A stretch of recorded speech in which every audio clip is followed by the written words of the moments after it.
Good morning, Bitcoins, and welcome to MadBitcoins, live from the CoinCongress conference in San Francisco. We're joined by Jesse from Kraken. How's it going, Jesse? It's going well. How you doing?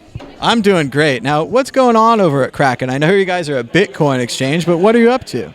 That's right. We're up to dominating the Euro market. Recently launched margin trading, Ethereum, opened up in Japan, and constantly working on pushing through the United States, although recently pulled out of New York. Now, I know that Kraken has all the advanced tools that traders are looking for, things like shorts and longs. Do you have leverage? What kind of options do you offer? Yeah, we do have leverage up to 3x.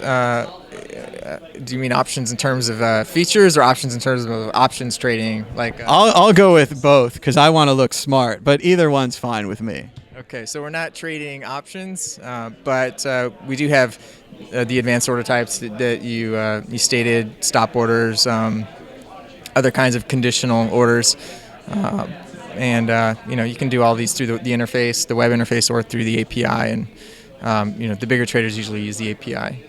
And I know you guys have had those for a long time because back when I was using Mt. Gox, you guys were already offering these features, but unfortunately not in the US. What's going on with that? Yeah, so we're still largely not servicing the U.S. for fiat trading, but you can trade the cryptos in the United States, of course everywhere except New York. So you can give us a shot out that way, or if you happen to have an entity abroad, you're welcome to trade through that. What happened in New York? Why isn't Kraken trading in New York? Did your servers fail? It's okay, you can tell me. No one's watching. The servers didn't fail. We just couldn't take the heat there, really. We felt our money was better spent elsewhere, and we're going to put it to use elsewhere, and we'll revisit New York at some point in the future when we feel like the situation has cooled down a bit. I've seen a lot of companies make that decision. It seems like when a very small state starts making laws that affect an entire global digital currency, it's not going to work out well for that small state. They're just too small, don't you think?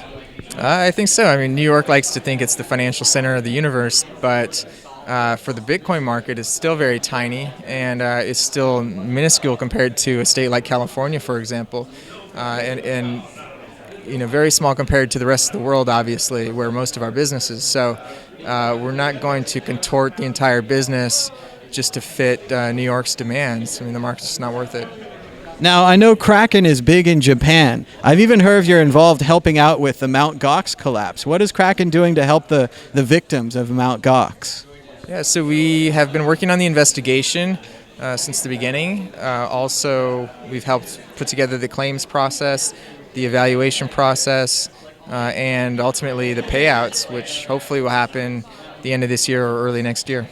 And about how much should Mt. Gox victims expect to get back? I know it's not going to be very much, but anything is better than nothing, right? Yeah, I ballpark is around 20%. It could be that the trustee ultimately finds some accounts through the investigation that the balances can't be substantiated, or they choose to reject the claims for, and so that would be added to the pool of funds for the rest of the users. But I wouldn't hold my breath on that. Now, I know Mark Karrpelas is in jail now, even though the Japanese say that Bitcoin may not be a thing that you can own, which is a very strange decision by their courts. But do you believe that the money will be found? Do you think he held the money? Does he have it? No, I mean, WizSec published a report that seems to indicate that somebody had been kind of draining the funds out of the exchange over a long period of time. And so, I mean, unless that person happened to keep those funds and they can be discovered and tracked down, I think it's unlikely that we'll ever get that money back. I think most likely thing is somebody was selling it as they were stealing it, and they may have already spent it all themselves. They've already spent all the money on that Corvette. Those bastards.